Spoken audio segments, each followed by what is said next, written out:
So நீங்கள் ஒரு digital மார்க்கெட்டராக இருக்கீங்க, இல்லைன்னா நீங்கள் வந்து ஒரு ஆட் ரன் பண்ணி ப்ராக்டிஸ் பண்ணியிருக்கீங்க அப்படின்னா உங்களுக்கு இந்த எக்ஸ்பீரியன்ஸ் இருக்கும். அதாவது நம்ம ரேண்டமாக ஏதாவது ஒரு கீவேர்டையோ இல்லைன்னா ஃபிளாக் பண்ணியிருக்க கீவேர்டையோ யூஸ் பண்ணிட்டா அந்த ஆட் அக்கௌண்ட் சஸ்பெண்ட் ஆயிரும், இல்லைனா அட்லீஸ்ட் அந்த ஆட் ஆகுது ரெஸ்ட்ரிக்ட் ஆயிரும். பட் ஆனால் பேரலி இந்த ஸ்கேம் அப்ளிகேஷன்ஸ்லாம் இருக்கும் இல்லையா, இந்த டேட்டிங் ஆப் மாதிரி இருக்க அப்ளிகேஷன்ஸ், இல்லைனா வந்து கேமை ப்ரமோட் பண்ணுற அப்ளிகேஷன், இன்னும் ஸ்பெசிஃபிக்காக சொல்லணும்னா இந்த அப்ளிகேஷனை டவுன்லோட் பண்ணி ஏதாவது ஒன்று பண்ணுங்கள், உங்களுக்கு வந்து காசு சம்பாதிக்க முடியும் அப்படிங்கிற மாதிரி அப்ளிகேஷன்ஸ் வருது இல்லையா.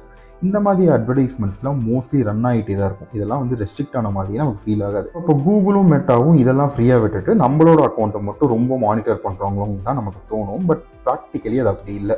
கூகுளும் மெட்டாவும் இதுக்கு பின்னாடி ஒரு பெரிய டிஜிட்டல் வாரியை நடத்திக்கிட்டு இருக்காங்க. ஸ்கேமர்ஸ்க்கும் அவங்களுக்கும் ஒரு பெரிய டிஜிட்டல் வார் போயிட்டு இருக்கு.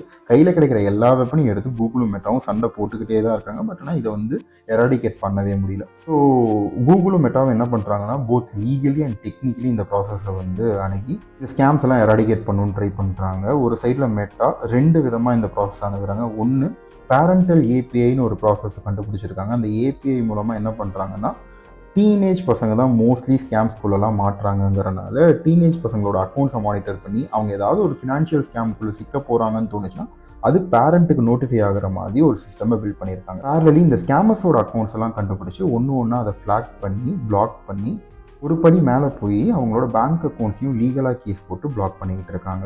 ஸோ இப்படி மெட்டா ஒரு சைடு ஒவ்வொரு அக்கௌண்ட்டாக பிளாக் பண்ணிகிட்டு இருக்க டைமில் கூகுள் தம்பிராமையா சொல்கிற மாதிரி இப்படி ஒன்றா உடைச்சா என்றைக்கு உடச்சி முடிக்கிறது, மொத்தமாக போட்டு கொளுத்திருங்கிற மாதிரி இந்த ஒவ்வொரு ஸ்கேமரையாக கண்டுபிடிச்சி அக்கௌண்ட்டை பிளாக் பண்ணி நாளைக்கு அவங்க புது அக்கௌண்ட் ஓப்பன் பண்ணுறதுக்கு பதிலாக அவங்களுக்கு சோர்ஸாக இருக்க இடத்தெல்லாம் வந்து அழிச்சிட்டா இந்த ஸ்கேமர்ஸால் ஆப்ரேட் ஆக முடியாதுங்கிறத அண்டர்ஸ்டாண்ட் பண்ணிக்கிட்டு இந்த ஸ்கேமர்ஸ்க்கெலாம் சர்வீஸ் ப்ரொவைடர்ஸாக இருப்பாங்க இல்லையா, அதாவது அவங்களுக்கு ஹோஸ்டிங் ப்ரொவைட் பண்ணுறவங்க, அவங்களுக்கு டெக்னிக்கல் டூல்ஸ் ப்ரொவைட் பண்ணுறவங்க, அவங்களுக்கு பல்க் மெசேஜ் சாஃப்ட்வேர்ஸ் ப்ரொவைட் பண்ணுறவங்க, அவங்களுக்கு ஏபிஐ ப்ரொவைட் பண்ணுறவங்க, அந்த மாதிரி கம்பெனிஸ் எல்லாம் கண்டுபிடிச்சி அவங்க மேலே லீகல் சூட் ஃபைல் பண்ணி அந்த கம்பெனிஸை ஒன்றா க்ளோஸ் பண்ணிக்கிட்டு இருக்காங்க. இது மட்டும் இல்லாமல் கூகுள் ஜெமினி நானோ அப்படிங்கிற ஒரு ஏஐ மாடலை இன்ட்ரடியூஸ் பண்ணியிருக்காங்க. இது ஒரு மைக்ரோ லோக்கல் ஏஐ மாதிரி ஆக்ட் ஆகும்.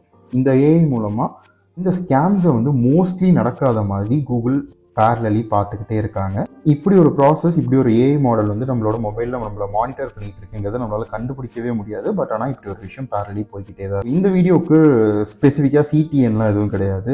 இந்த மாதிரி அப்ளிகேஷன் பேஸ் பண்ண ஆட்ஸ் வந்து வந்துக்கிட்டே இருக்குது. ஆனால் நம்மளோட ஆட் மட்டும் ரெஸ்ட்ரிக்ட் ஆகிட்டே இருக்குது. நம்மளால் லீட் கண்டுபிடிக்க முடியல, இவன் மட்டும் எப்படி ஆட் ரன் பண்ணுறான் அப்படின்னு கடுப்பாகி தேடினதில் தெரிஞ்ச விஷயங்கள் தான் இதெல்லாம். அதனால அதை ஒரு வீடியோவாக பேசிடலான்னு இந்த வீடியோ ரெக்கார்ட் பண்ணியிருக்கேன். ஸோ உங்களுக்கு இந்த மாதிரி ஸ்கேம் ஆட்ஸ் பற்றி வேறு ஏதாவது டேட்டா தெரியும் அப்படின்னா கமெண்ட்ஸில் டிஸ்கஸ் பண்ணுங்கள். We are open for discussion.